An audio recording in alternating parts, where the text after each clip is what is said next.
ಮೈತ್ರಿ ಸರ್ಕಾರಕ್ಕೆ ಮತ್ತೆ ಸಾಹುಕಾರನ ಟೆನ್ಷನ್ ಶುರುವಾಗಿದೆ. ಮತ್ತೆ ಕಾಡ್ತಾ ಇದ್ದಾರೆ ರಮೇಶ್ ಜಾರಕಿಹೊಳಿ ಅವರು. ಮೈತ್ರಿ ವಿರುದ್ಧವೇ ಹಾಕ್ತಿದ್ದಾರಂತೆ ಭಾರಿ ಸ್ಕೆಚ್ ಅನ್ನ. ಮೈತ್ರಿ ಸರ್ಕಾರಕ್ಕೆ ಮತ್ತೆ ಸಾಹುಕಾರನ ಟೆನ್ಷನ್ ಶುರುವಾಗಿದೆ. ಆ ಸಾಹುಕಾರ ಯಾರು ಅಂದ್ರೆ ರಮೇಶ್ ಜಾರಕಿಹೊಳಿ. ಮತ್ತೆ ಕಾಡ್ತಾ ಇದ್ದಾರೆ ಮೈತ್ರಿ ನಾಯಕರಿಗೆ. ರಮೇಶ್ ಜಾರಕಿಹೊಳಿ ಅವರು ಮೈತ್ರಿ ವಿರುದ್ಧವೇ ಹಾಕಿದ್ದಾರಂತೆ ಭಾರಿ ಸ್ಕೆಚ್ ಅನ್ನ. ಈ ಒಂದು ಲೋಕಸಭೆ ಎಲೆಕ್ಷನ್ ನಲ್ಲಿ ಬೆಳಗಾವಿ ಚಿಕ್ಕೋಡಿ ಕ್ಷೇತ್ರದಲ್ಲಿ ರಣತಂತ್ರವನ್ನ ಹೆಣಿತಾ ಇದ್ದಾರೆ ರಮೇಶ್ ಜಾರಕಿಹೊಳಿ.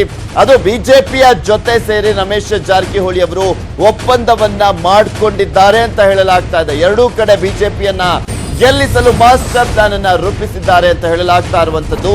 ಬೆಳಗಾವಿಯಲ್ಲಿ ಸುರೇಶ್ ಅಂಗಡಿಗೆ ಬೆಂಬಲವನ್ನ ನೀಡ್ತಾ ಇದ್ದಾರಾ, ಚಿಕ್ಕೋಡಿಯಲ್ಲಿ ಅಣ್ಣಾ ಸಾಹೇಬ್ ಜೊಲ್ಲೆಗೆ ಸಹಕಾರವನ್ನ ನೀಡ್ತಾ ಇದ್ದಾರಾ ರಮೇಶ್ ಜಾರಕಿಹೊಳಿ ಅವರು. ಆಪ್ತರ ಜೊತೆ ಈಗಾಗಲೇ ರಮೇಶ್ ಗೌಪ್ಯ ಸಭೆಯನ್ನ ಕೂಡ ನಡೆಸಿದ್ದಾರೆ ಅಂತ ಹೇಳಲಾಗ್ತಾ ಇದೆ. ಈ ಒಂದು ವಿಚಾರಕ್ಕೆ ಸಂಬಂಧಪಟ್ಟಂತೆ ಬಿಜೆಪಿ ಅಭ್ಯರ್ಥಿಗಳನ್ನ ಗೆಲ್ಲಿಸಲು ನೀಡಿದ್ದಾರಂತೆ ಕರೆ ಅಂತ ಕೂಡ ಹೇಳಲಾಗ್ತಾ ಇದೆ. ಆಪ್ತರು ಬೆಂಬಲಿಗರಿಗೆ ರಮೇಶ್ ಜಾರಕಿಹೊಳಿ ಅವರು ಸೂಚನೆಯನ್ನ ನೀಡಿದ್ದಾರೆ. ಬಿಜೆಪಿ ಅಭ್ಯರ್ಥಿಗಳನ್ನ ಗೆಲ್ಲಿಸಿಕೊಂಡು ಬರುವ ನಿಟ್ಟಿನಲ್ಲಿ ಆಪ್ತರು ಬೆಂಬಲಿಗರಿಗೆ ರಮೇಶ್ ಜಾರಕಿಹೊಳಿ ಅವರು ಇದರ ಬಗ್ಗೆ ಮಾತನಾಡಿದ್ದಾರೆ ಅಂತ. ಬಿಜೆಪಿ ಅಭ್ಯರ್ಥಿಗಳನ್ನ ಗೆಲ್ಲಿಸಲು ನೀಡಿದ್ದಾರಂತೆ ಕರೆಯನ್ನು.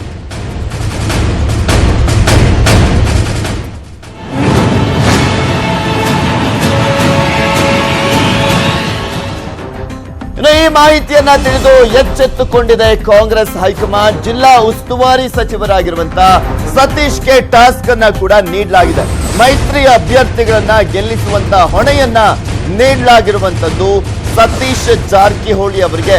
ರಮೇಶ್ ಜಾರಕಿಹೊಳಿ ಅವರ ತಮ್ಮ ಸತೀಶ್ ಜಾರಕಿಹೊಳಿ ಅವರು ಜಿಲ್ಲಾ ಉಸ್ತುವಾರಿ ಸಚಿವರು ಕೂಡ ಆಗಿದ್ದಾರೆ. ಬೆಳಗಾವಿ ಜಿಲ್ಲಾ ಉಸ್ತುವಾರಿ ಸಚಿವರು ಸತೀಶ್ ಜಾರಕಿಹೊಳಿ ಅವರು ಮೈತ್ರಿ ಅಭ್ಯರ್ಥಿಗಳನ್ನ ಗೆಲ್ಲಿಸಿಕೊಂಡು ಬರುವಂತಹ ಒಂದು ಟಾಸ್ಕ್ ಅನ್ನ ನೀಡಲಾಗಿದೆ. ಈ ಮಾಹಿತಿಯಿಂದ ಈಗ ಕಾಂಗ್ರೆಸ್ ಈಗ ಆಲ್ರೆಡಿ ಎಚ್ಚೆತ್ತುಕೊಂಡಿದೆ. ರಮೇಶ್ ಜಾರಕಿಹೊಳಿ ಅವರು ಬಿಜೆಪಿಗೆ ಸಪೋರ್ಟ್ ಅನ್ನ ಮಾಡ್ತಾ ಇದ್ದಾರೆ ಅನ್ನುವ ನಿಟ್ಟಿನಲ್ಲಿ ಸತೀಶ್ ಜಾರಕಿಹೊಳಿಗೆ ನೀಡಿದ್ದಾರಂತೆ ಟಾಸ್ಕ್ ಅನ್ನ. ಬೆಳಗಾವಿ ಚಿಕ್ಕೋಡಿ ಕ್ಷೇತ್ರಗಳನ್ನ ಗೆಲ್ಲಿಸುವಂತ ಟಾಸ್ಕ್ ಕಾಂಗ್ರೆಸ್ ಅಭ್ಯರ್ಥಿಗಳನ್ನ ಆ ಒಂದು ಜವಾಬ್ದಾರಿ ಸತೀಶ್ ಜಾರಕಿಹೊಳಿ ಅವರಿಗೆ ನೀಡಲಾಗಿರುವಂತದ್ದು. ಒಂದ್ ಕಡೆ ಕಂಗಾಲಾಗಿದ್ದಾರೆ ಸತೀಶ್ ಜಾರಕಿಹೊಳಿ ಅವರು.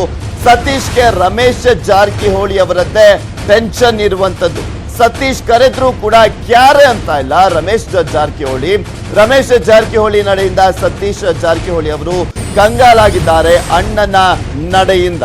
ಸೊ ರಮೇಶನ್ನ ಸಂಪರ್ಕಿಸಲು ಸತೀಶ್ ಅವರು ಶತ ಪ್ರಯತ್ನವನ್ನ ಮಾಡ್ತಾನೆ ಇದ್ದಾರೆ, ಆದ್ರೂ ಕೂಡ ಸಾಧ್ಯವಾಗ್ತಾ ಇಲ್ಲ. ಸತೀಶ್ ಭೇಟಿಗೆ ರಮೇಶ್ ಜಾರಕಿಹೊಳಿ ಅವರು ಬಿಲ್ಕುಲ್ ಇಲ್ಲವೇ ಇಲ್ಲ ಅಂತ ಹೇಳ್ತಾ ಇದ್ದಾರೆ.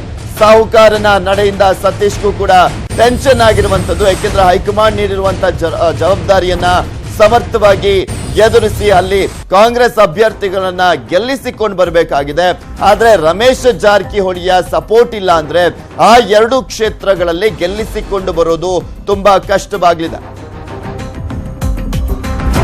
ಇನ್ನು ಈ ಕುರಿತಂತೆ ಹೆಚ್ಚಿನ ಡೀಟೇಲ್ಸ್ ಅನ್ನ ನೀಡ್ತಾರೆ ನಮ್ಮ ಪ್ರತಿನಿಧಿ ಚಿದಾನಂದ್ ಪಟೇಲ್ ದೂರವಾಣಿ ಸಂಪರ್ಕದಲ್ಲಿದ್ದಾರೆ. ಎಸ್ ಚಿದಾನಂದ್ ಪಟೇಲ್, ಇಲ್ಲಿ ಬೆಳಗಾವಿ ಮತ್ತು ಚಿಕ್ಕೋಡಿ ಕ್ಷೇತ್ರಗಳನ್ನ ಗೆಲ್ಲುವ ನಿಟ್ಟಿನಲ್ಲಿ ಬಿಜೆಪಿ ರಮೇಶ್ ಜಾರಕಿಹೊಳಿ ಅವರನ್ನ ಯೂಸ್ ಮಾಡ್ಕೊಳ್ತಾ ಇದೆ ಅನ್ನೋದೇ ಈಗ ಕಾಂಗ್ರೆಸ್ಗೆ ದೊಡ್ಡ ಟೆನ್ಷನ್. ಸೊ ಸತೀಶ್ ಜಾರಕಿಹೊಳಿ ಅವರು ಯಾವ ರೀತಿಯಾದಂತಹ ಪ್ಲಾನ್ ಮಾಡ್ಕೊಂಡಿದ್ದಾರೆ? ಪೃಥ್ವಿ, ಒಂದು ಹಾಲಿ ಸಂಸದರಿರುವಂತಹ ಚಿಕ್ಕೋಡಿ ಸದಲಗ ಲೋಕಸಭಾ ಕ್ಷೇತ್ರ, ಇನ್ನೊಂದು ಬಿಜೆಪಿ ಸಂಸದರಿರುವ ಬೆಳಗಾವಿ ಕ್ಷೇತ್ರ. ಈ ಎರಡು ಕ್ಷೇತ್ರಗಳನ್ನು ಗೆಲ್ಲೇಬೇಕಂತ ಹೇಳಿ ಜಿಲ್ಲಾ ಉಸ್ತುವಾರಿ ಸಚಿವ ಸತೀಶ್ ಜಾರಕಿಹೊಳಿಗೆ ಕಾಂಗ್ರೆಸ್ ಹೈಕಮಾಂಡ್ ಮತ್ತು ರಾಜ್ಯ ನಾಯಕರು ಟಾಸ್ಕ್ ಅನ್ನು ಕೊಟ್ಟಿದ್ದಾರೆ. ಇದರ ಬೆನ್ನಲ್ಲೇ ಈಗಾಗಲೇ ಕಾಂಗ್ರೆಸ್ನ ರೆಬಲ್ ಎಂಎಲ್ಎ ಹಾಗೂ ಮಾಜಿ ಸಚಿವ ರಮೇಶ್ ಜಾರಕಿಹೊಳಿ ಇದೀಗ ಬಿಜೆಪಿಯೊಂದಿಗೆ ಮಾನಸಿಕವಾಗಿ ಗುರುತಿಸಿಕೊಂಡಿರುವಂತದ್ದು. ಇದೇ ಕಾರಣಕ್ಕಾಗಿ ಚಿಕ್ಕೋಡಿ ಸದಲಗ ಲೋಕಸಭಾ ಕ್ಷೇತ್ರದಲ್ಲಿ ಅಣ್ಣಾ ಸಾಹೇಬ್ ಜೊಲ್ಲೆ ಪರವಾಗಿ ಈಗಾಗಲೇ ಪರೋಕ್ಷವಾಗಿ ಪ್ರಚಾರವನ್ನು ಮಾಡಿದ್ದಾರೆ. ಜೊತೆಗೆ ಆಪ್ತ ನಾಯಕರು ಮತ್ತು ತಮ್ಮ ಹಿಂಬಾಲಕರ ಮುಖಾಂತರ ಅಣ್ಣಾ ಸಾಹೇಬ್ ಜೊಲ್ಲೆಯನ್ನು ಗೆಲ್ಲಿಸಬೇಕಂತ ಹೇಳಿ ಸೂಚನೆಯನ್ನು ಕೊಟ್ಟಿದ್ದಾರೆ. ಇದರ ಬೆನ್ನಲ್ಲೇ ಬೆಳಗಾವಿ ಕೂಡ ಸುರೇಶ್ ಅಂಗಡಿ ಪರವಾಗಿ ಈಗಾಗಲೇ ರಮೇಶ್ ಜಾರಕಿಹೊಳಿ ಕೆಲಸವನ್ನ ಮಾಡ್ತಿದ್ದಾರೆ. ದೈಹಿಕವಾಗಿ ಈಗ ಕಾಂಗ್ರೆಸ್ ನಲ್ಲಿ ಇದ್ರು ಕೂಡ ಮಾನಸಿಕವಾಗಿ ಬಿಜೆಪಿ ಜೊತೆ ಗುರುತಿಸಿಕೊಂಡಿರತಕ್ಕಂಥ ರಮೇಶ್ ಜಾರಕಿಹೊಳಿ ಅವರು ಬಿಜೆಪಿಯ ಇಬ್ಬರು ಅಭ್ಯರ್ಥಿಗಳು ಗೆಲ್ಲಿಸುವ ಸಂಬಂಧಪಟ್ಟ ಈಗಾಗಲೇ ಸ್ಟ್ರಾಟಜಿಯನ್ನು ಮಾಡ್ತಿದ್ದಾರೆ. ಇದು ಇದೀಗ ಜಿಲ್ಲಾ ಉಸ್ತುವಾರಿ ಸಚಿವ ಹಾಗೂ ಸಹೋದರ ಸತೀಶ್ ಜಾರಕಿಹೊಳಿಗೆ ನುಂಗಲಾರದ ಬಿಸಿ ತುಪ್ಪವಾಗಿ ಪರಿಣಮಿಸಿದೆ. ಈ ಸಂಬಂಧಪಟ್ಟಕ್ಕೆ ರಮೇಶ್ ಜಾರಕಿಹೊಳಿ ಮನವೊಲಿಕೆ ಪ್ರಯತ್ನವನ್ನು ಕೂಡ ಮಾಡ್ತಿದ್ರು. ಆದ್ರೆ ರಮೇಶ್ ಜಾರಕಿಹೊಳಿ ಅವರು ಇದೀಗ ಬಿಜೆಪಿ ಜೊತೆ ಪರೋಕ್ಷವಾಗಿ ಗುರುತಿಸಿಕೊಂಡಿದ್ದಾರೆ. ಈ ಎಲ್ಲದರ ನಡುವೆ ರಾಜ್ಯ ನಾಯಕರು ಕೂಡ ಸದ್ಯದಲ್ಲೇ ರಮೇಶ್ ಜಾರಕಿಹೊಳಿ ಅವರಿಗೆ ವಾರ್ನಿಂಗ್ ಕೊಡುವ ಸಾಧ್ಯತೆ ಇದೆ ಅಂತ ಹೇಳಲಾಗ್ತಿದೆ. ಯಾಕಂತ ಹೇಳಿದ್ರೆ ಹಾಲಿ ಸಂಸದರಿರತಕ್ಕಂತ ಚಿಕ್ಕೋಡಿ ಸದಲಗ ಕ್ಷೇತ್ರದಲ್ಲಿ ಬಿಜೆಪಿ ಅಭ್ಯರ್ಥಿ ಪರವಾಗಿ ಸೀರಿಯಸ್ ಆಗಿ ಕೆಲಸ ಮಾಡ್ತಿರ್ತಕ್ಕಂಥ ರಮೇಶ್ ಜಾರಕಿಹೊಳಿ ಅವರು ಸೋಲಿಗೆ ಪಣ ತೊಟ್ಟಿದ್ದಾರೆ ಅಂತಲೇ ಹೇಳಲಾಗ್ತಿದೆ. ಒಟ್ಟಿನಲ್ಲಿ ರಮೇಶ್ ಜಾರಕಿಹೊಳಿ ಇದೀಗ ಕಾಂಗ್ರೆಸ್ ಮತ್ತು ಜಿಲ್ಲಾ ಉಸ್ತುವಾರಿ ಸಚಿವ ಸಹೋದರ ಸತೀಶ್ ಜಾರಕಿಹೊಳಿ ಅವರಿಗೆ ಬಿಸಿ ತುಪ್ಪವಾಗಿ ಪರಿಣಮಿಸಿದೆ ಪೃಥ್ವಿ. ಓಕೆ ಚಿದಾನಂದ್ ಪಟೇಲ್, ಮತ್ತೊಂದ್ ಕಡೆ ಇಲ್ಲಿ ಪ್ರಕಾಶ್ ಹುಕ್ಕೇರಿ ಅವರಾಗಿರ್ಬೋದು, ಮತ್ತೊಂದ್ ಕಡೆ ಬೆಳಗಾವಿಯ ಕಾಂಗ್ರೆಸ್ನ ಅಭ್ಯರ್ಥಿ ಅವ್ರು ಯಾರಾದ್ರೂ ಹೋಗ್ಬಿಟ್ಟು ಇವರನ್ನ ಸಂಪರ್ಕ ಮಾಡಿ ಪ್ರಚಾರಕ್ಕೆ ಕರೆಯುವ ನಿಟ್ಟಿನಲ್ಲಿ ಏನಾದ್ರೂ ಮಾತುಕತೆಯನ್ನ ನಡೆಸಿದಾರ? ಅವ್ರ ಕೈಗಾದ್ರೂ ಸಿಕ್ಕಿದಾರ ಇವರು?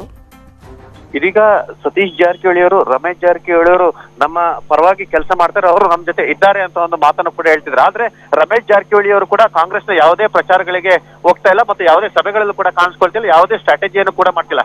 ಸದ್ಯ ಗೋಕಾಕ್ನ MLA ಆಗಿರ್ತಕ್ಕಂಥ ರಮೇಶ್ ಜಾರಕಿಹೊಳಿ ಅವರು ಗೋಕಾಕ್ನಲ್ಲೂ ಕೂಡ ಕಾಂಗ್ರೆಸ್ ನಾಯಕರೊಂದಿಗೆ ಸಭೆಯನ್ನು ಕೂಡ ನಡೆಸಿಲ್ಲ. ಬದಲಾಗಿ ತಮ್ಮ ಆಪ್ತರಿಗೆ ಬಿಜೆಪಿ ಜೊತೆಗೆ ಮತ ಹಾಕುವಂತ ಸೂಚನೆಯನ್ನು ಕೊಡ್ತಿದ್ದಾರೆ ಅಂತ ಹೇಳಿ ಗಂಭೀರ ಆರೋಪ ಕೂಡ ಕೇಳಿ ಬಂದಿದೆ. ಹಾಗಾಗಿ ಸತೀಶ್ ಜಾರಕಿಹೊಳಿ ಅವರು ಕೂಡ ಸದ್ಯದಲ್ಲೇ ಹೈಕಮಾಂಡ್ ಅಥವಾ ರಾಜ್ಯ ನಾಯಕರಿಗೆ ರಮೇಶ್ ಜಾರಕಿಹೊಳಿ ವಿರುದ್ಧ ದೂರು ನೀಡುವ ಸಾಧ್ಯತೆ ಇದೆ ಅಂತ ಹೇಳಲಾಗ್ತಿದೆ. ಇದರ ಬೆನ್ನಲ್ಲೇ ಪ್ರಕಾಶ್ ಹುಕ್ಕೇರಿ ಕೂಡ ರಮೇಶ್ ಜಾರಕಿಹೊಳಿ ನಡೆ ಸಂಬಂಧಪಟ್ಟ ಈಗಾಗಲೇ ಅಸಮಾಧಾನವನ್ನು ಕೂಡ ರಾಜ್ಯ ನಾಯಕರ ಬಳಿ ವ್ಯಕ್ತಪಡಿಸಿದ್ದಾರೆ ಅಂತ ಹೇಳಲಾಗ್ತಿದೆ. Prithviraj. Okay, thank you Chidanand Patel ನಿಮ್ಮೆಲ್ಲ ಡೀಟೇಲ್ಸ್ಗಾಗಿ.